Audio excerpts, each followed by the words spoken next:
Hey, what's up, everybody? Video 44 coming at you with another video. All right, so what are we talking about? We're talking about the Los Angeles Lakers and the Miami Heat today at 4:30 Pacific Time, 7:30 Eastern, at FTX Arena. I can't believe they still call it that. I don't know why they haven't changed the name, but anyway, that's where we're gonna be at tonight. LeBron James, Kendrick Nunn return to Miami to play once again. Of course, Kendrick hasn't been back since he played for this team. Um, in the finals against us and had a really, really good series. But of course, we were able to get the championship in the bubble. And, this is one of those situations where, of course, this is a homecoming for the King. Obviously, he won 2 championships with the Miami Heat, been to the finals, I think, 3 times there. I think it was 3 times, 4 times, something like that. And, you know, great legacies have been laid there. There's a lot of connections to this franchise and us. Of course, they got Pat Riley there, who's basically taken the Laker model and just, kind of made it their thing over there in Miami, and have won 3 championships, if I'm not mistaken. So, you got to give credit to the Miami Heat, a fairly new organization when you consider the rest of the leagues and teams. And, they've been around for maybe like 35 years or something like that. And they've already uh, been well represented as one of the legacy squads of this league. So that's a feat in and of itself of a fantastic franchise. So this is not a season where you take them lightly, just like any other. Even though they have a 500 record, it's a bit skewed by the fact that they've had some serious injuries. Bam Adebayo's been in and out. They've had Jimmy Butler. He's basically been out a lot. Dwayne Dedman's out. Yurtsev's out. So they've had a lot of issues with their continuity. And as of late, they've been kind of working some younger players into their equation that we are not familiar with here. So the homework that I just did kind of gave me a little bit of information there that I can kind of share with you guys. So they got a backup center that they've been using, and since Bam is questionable tonight, we're not really sure what the minutes will be like for anybody. But a guy by the name of Orlando Robinson's been really, really playing well for them. And in their last game against the Minnesota Timberwolves, he really stood out. And he's just been filling in very well with those bigs out. So, from what I understand and some of the articles that I read and things that I've been reading up on, Orlando's making it kind of interesting to see, if they like his upside enough, what they want to do with their team. How much do they like Bam if they love Orlando? That kind of thing. So he's going to get an opportunity to really show some upside. And he's been playing, as I said, pretty well with the minutes given. And they also got a young player by the name of Hayward Hightower, I believe is his name. I think I got that right. Hayward Hightower. And he's also been working through the equation as well as someone at the forward spot on their bench who's been contributing as a young player, second-year guy out of Baltimore. So we got to pay attention to him as well. 2 unknown guys from Miami Heat who are well in rotation. And, of course, another young guy that they've just started working into their equation, a lottery pick. I think he was a lottery pick.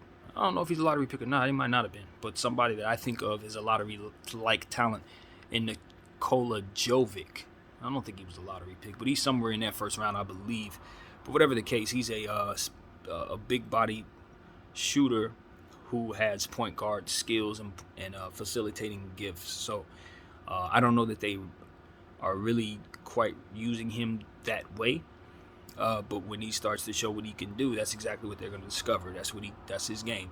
He's a 7-foot point guard. So my thing as a Laker fan has been I'm looking for players that we can get before they pop, and I've already targeted him as somebody I'd be trying to target before he pops. But of course, Miami knows what they have, so it's probably useless to even do that.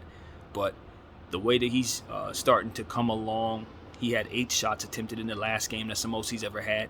14 minutes, I think, was the most they'd ever given him. So they're finally starting to work him into the equation, and I would imagine tonight is one of them nights where he's going to start really showing what he can do. So if he walks out of here with like 21 points or something like that, just know that I expect it. But there are a lot of mouths to feed, man. This team has guys that take shots. Everybody on this team takes shots. And in the last game against Minnesota, they attempted 102 field goals and 48 three-point shots. They just let it fly. They play at a very fast pace. They have players that look to make others better, whether Jimmy and Bam are on the floor or not. And those players are Kyle Lowry and Tyler Hero, who are just getting assists left and right. And Tyler Hero's playing such fantastic ball that even when his shot isn't falling, he's getting you like 8 and 7 assists. And when he ain't getting 8 and 7 assists, he's hitting like 10 threes. So this dude is playing all-star level basketball right now. And his game is just continuing to grow. and they're really leaning on him without Jimmy Butler to kind of take care of the load and just be a superstar for them. So expect that. And then, like I said, Kyle Lowry, who's also doing Kyle Lowry things. I mean, you can't take nothing from Kyle. He's been the same player pretty much for the last 15 years. Regardless of how he ages, he continues, like Chris Paul, to just use his fundamentals and his ability to make others better, his ability to hit shots, and his ability to be strong despite being a smaller guy.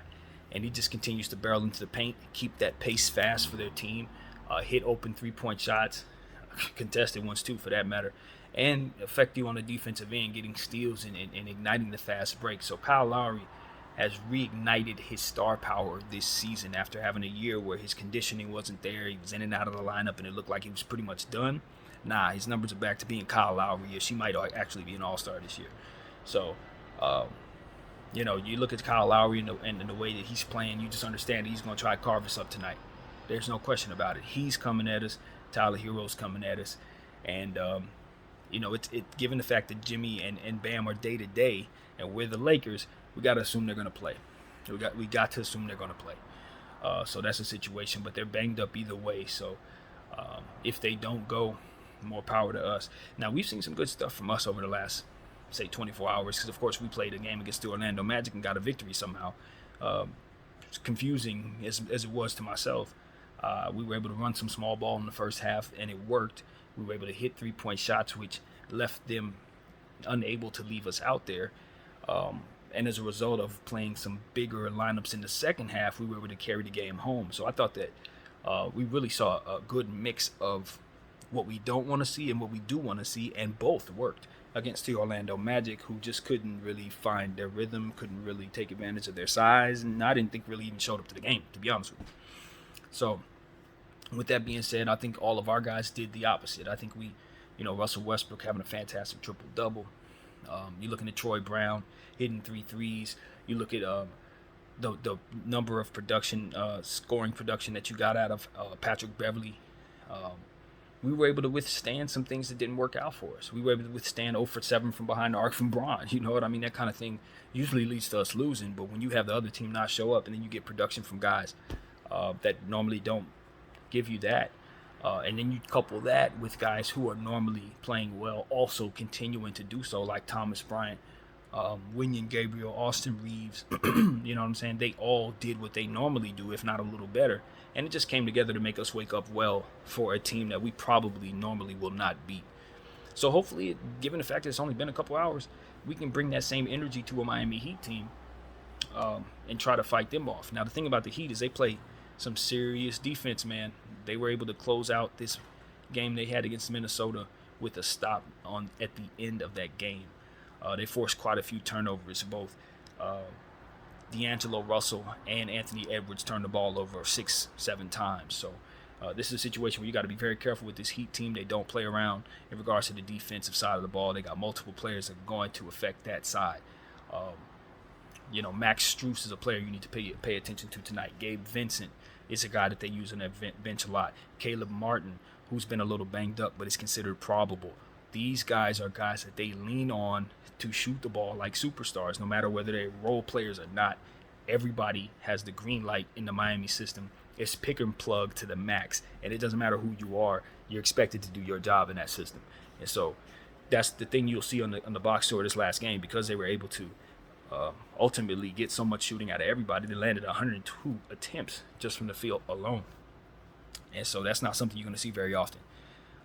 We're going to have to control pace against this team. We're going to have to control pace. We're going to have to continue to do the things that we did last night. And we're going to have to get lucky and hit shots just like we did last night. That was the key to everything. Troy Brown's efficiency and Patrick Beverley's three-point efficiency. If we can't duplicate that efficiency, then we're probably going to look more like we normally do. That was just an aberration in my mind unless they can duplicate it. But it was the reason we won in my mind. And you couple that with Russell Westbrook's intent on finding people and getting Thomas Bryant involved particularly. Those things really helped the Lakers overcome some tendencies that we fall into when we normally go small. Dennis Schroeder had a good plus-minus for the time on the floor that he had. You know what I mean? But it seemed like he was getting pushed around. To my eyesight, it didn't look like he was having a whole lot of success. And the lineups he was a part of weren't as good as the lineups he wasn't, if I'm being completely and utterly honest with you. I thought that our coach used Patrick Beverley more so the way I want to see him used. And the types of lineups I saw him put in, I thought was better for us. And like I said, in the second half, I thought we went more conventional, more Wenyen Gabriel, Austin Reeves, Thomas Bryant type rotations, Troy Brown, and letting Brown have breathers while that type of unit is on the floor. That way, when he gets back in the game, he's not trying to fight his way back in and ultimately doing too much to try to make up for the score disadvantage that comes from us not going conventional in the second half, particularly the third quarter. So I thought the Lakers did a real good job of maintaining their balance in the third quarter, despite going a different look and kind of going bigger. And I really think we kept the foot on the gas against an Orlando team that just did not want to show up. So tonight it's going to be different, man. This is not a young team. Orlando was a bunch of puppies. Even though they have more size than the Miami Heat, that is not going to make a difference. The Miami Heat is a team that's coming at you with a different type of attack. Like I said, they're scrappy, they're faster, and they're looking to turn their defense into a lot of offense, man, a whole lot of offense. And those guys that I mentioned, they all expected to shoot over 9 shots tonight. They're going to be shot from everywhere. Vincent attempted 11 shots. Strus attempted like 13 shots. Tyler Hero can go upwards of 22 to 23 shots. You know what I'm saying? It doesn't stop there. If Jimmy's down there, he's going to get his shots. If Bam's down there, he may shoot. He doesn't shoot often, but it's one of those situations where it's like their whole team is expected to get over 8 attempts, each and every person. So it's like no matter who they are, you better guard them. No matter what they're doing, you had better keep an eye open. So that's what it is, man. Gabe Vincent, Max Strus, Caleb Martin, Hightower, both of the Robinsons. And that's another thing. I didn't mention Duncan Robinson, who they're finally working into the equation again. He's a big part of what's going on. The last game, he reached 800 threes, the fastest player in NBA history to 800 threes. And this is coming from a situation where he didn't play the last 2 seasons because his contract was so massive and his deficiencies didn't help their unit those years. But they've worked him into the equation more so this season. And it's just one of those situations where you wish to God he wasn't on that contract. It's almost like Chandler Parsons' whole career. Like Chandler Parsons was a very, very, very, very talented player on a horrible contract for the majority of his career, and then ran into some injuries that ultimately just wiped him out. Now, Duncan Robinson hasn't run into any injuries, thank goodness, but the contract is the same. He can't even play because his contract is something that's so valuable to the team and so bad for the team that it's like you just can't afford to have him go out there and get hurt. You can't have him go out there and not be his best. You can't have him go out there and have his value plummet because he can't defend or whatever. So they were so afraid to play him that they just didn't get nothing out of him, and as a result, he didn't get even further into that record. Duncan Robinson has always been one of the best shooters in the game. It's just the fact that he's locked to the Heat that only sometimes can use him that you don't actually get the most out of him. If he played for, say, the Lakers or any other of these teams that don't have no shooting, he could average like 15 shots a game and get up 8 threes a night and he worked into the equation just fine. But, it's one of those situations when you're going to offer a guy $1 trillion. I mean, who is he to turn it away? You know what I mean? He's going to take that contract. But as a result, it's like he's been stuck to the bench the last couple of years. It's just one of those weird conundrums that should never happen. But nevertheless, he's worked in now, and he's hitting threes. So I'd expect for him to continue to light it on fire tonight. He's probably going to get over 10 shots tonight. And they're looking for each other. That's the thing. Players are finding one another. They're playing team defense. It's next man up, whether Bam's out there or not. They're getting that rim protection from the Orlando Robinson kid. And it's become a thing where his defense in the paint is really, really turned into something for them. You see blocks and steals accredited to this guy. And so it's like on top of his rebounds and his, whatever point production he gives him. And this is him coming off the bench in most nights. So it's like they're a very dangerous bench team, man. They're a very dangerous bench team. They have enough size. They have enough small ball lineups. They got enough interchangeable pieces. The Max Struses of the world are going to give them enough defense and three-point ability. And that's the thing. A guy like Max is just going to hound you all night long. He's going to be like I don't know how to best express it, but he's going to be a pest all over the floor. And then on the other side, he's going to shoot. Now, my thing with Max Strus in the playoffs was you can consistently see him shoot poor percentages. High volume, poor percentages. 3 for 17, 4 for 15. He would occasionally have a good night, but the majority of the night he's shooting too much and bricking too much for my liking.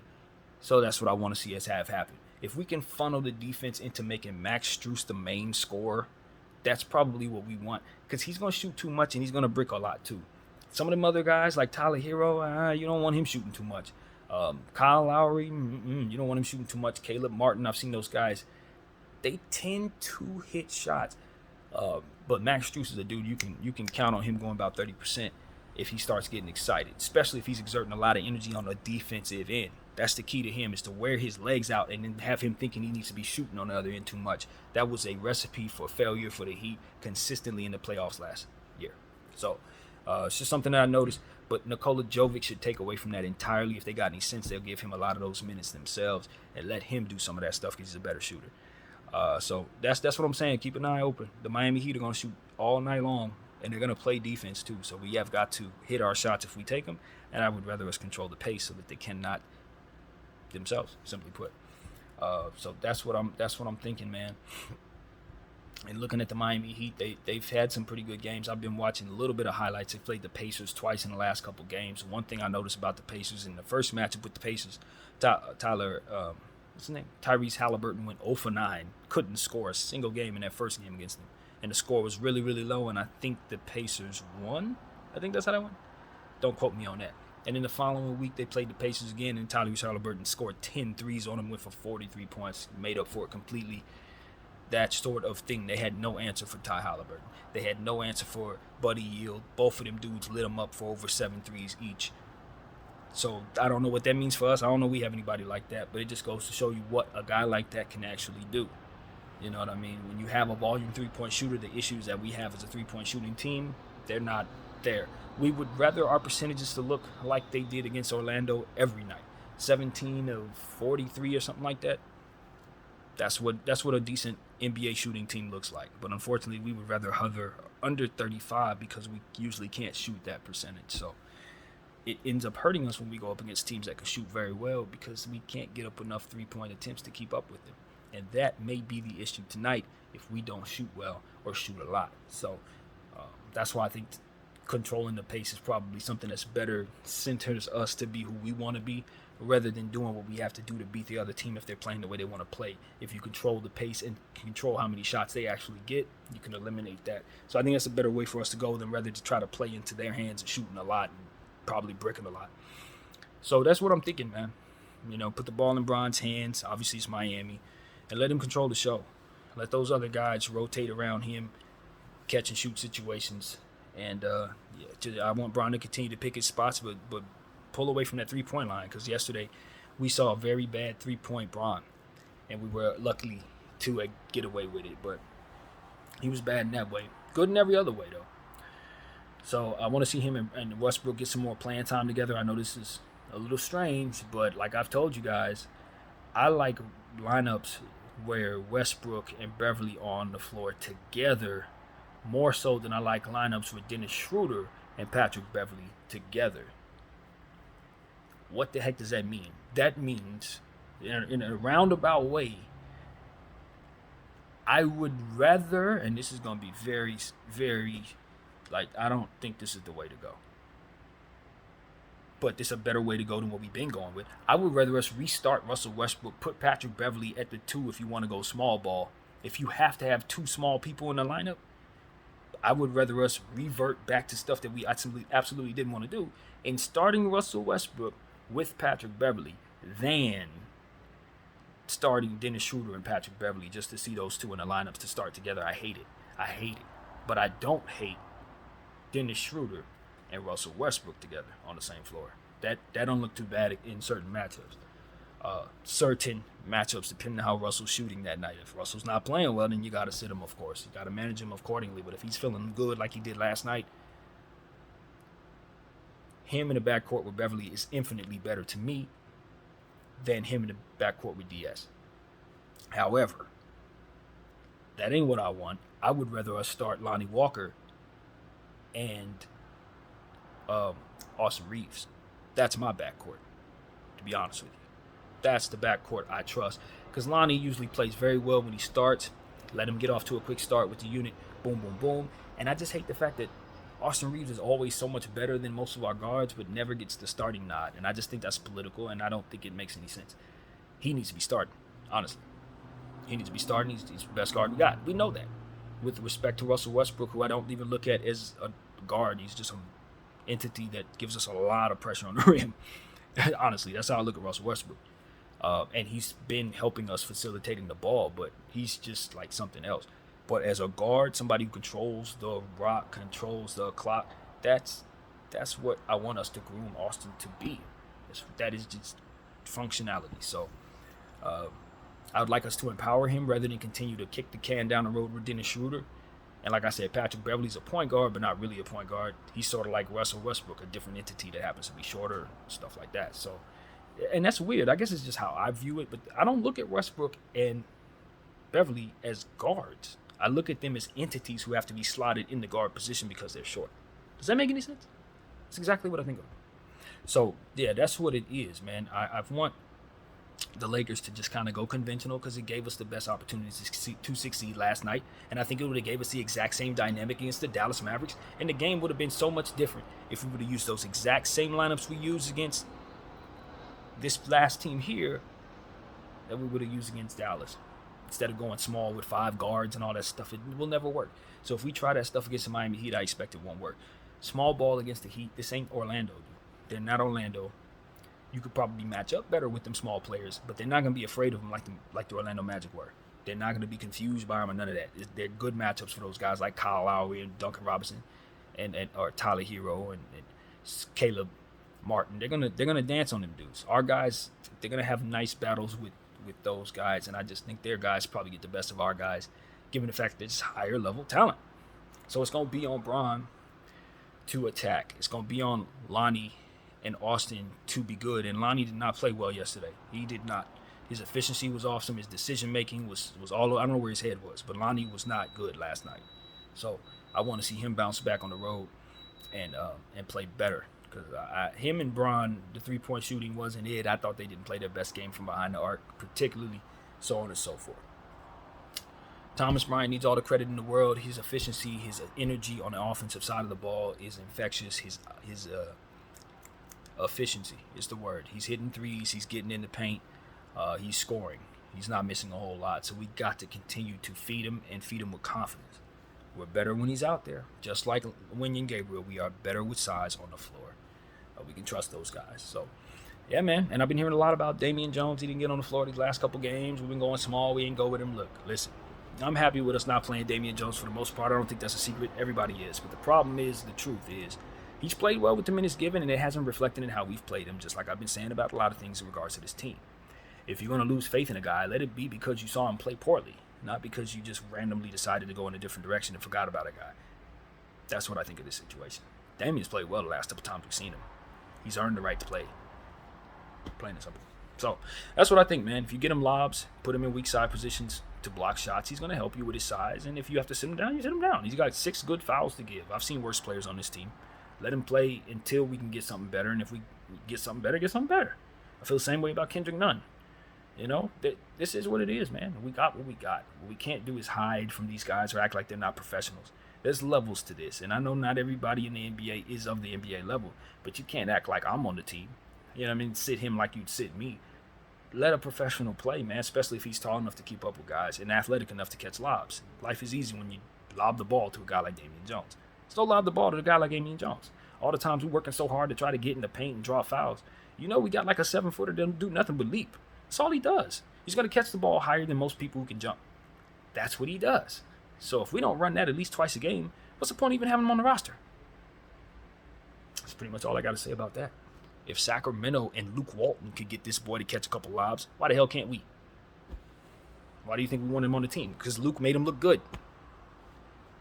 Make people look good on this team. We can get him out of here simple and plain. That's what I got to say, man. Miami Heat. I don't know. I mean, this is, like I said, this is one of those teams that I have not studied at all this season. Have not been on my radar, but I know that they got some young talent. They got some guys carried over with real playoff experience who went deep into the playoffs last year and made up one of the best defensive teams in the league last year. They're pick and plug, so it don't matter if their stars are there or not. You're going to have to deal with the same type of energy. And the more stars they got, the deeper their team is, the less chance you have of beating them. So it is what it is. You're going to have to scramble. It's a scramble night. Nobody on this team is a super duper star, but they got guys who can put up superstar numbers like Tyler Hero. And so you got to deal with them. You know, like I said, Jimmy will probably play, even though he hasn't played in a couple games. It's the Lakers. He's going to want to play. and if Bam's available to go, anybody day to day against the Lakers, they're probably playing. So that's pretty much it, man. That is the thought. I hope we can get a victory tonight. It felt good to win yesterday. I wasn't overly enthused about how we won based on what I saw against Orlando. I didn't think they gave us anything. But hey, we'll take the win. Ain't no problem. And hopefully we can get something similar out of Miami so we can sweep this Florida road trip and keep this thing pushing. So that's what I got. BDL 44. I thank you all for watching. I'm out.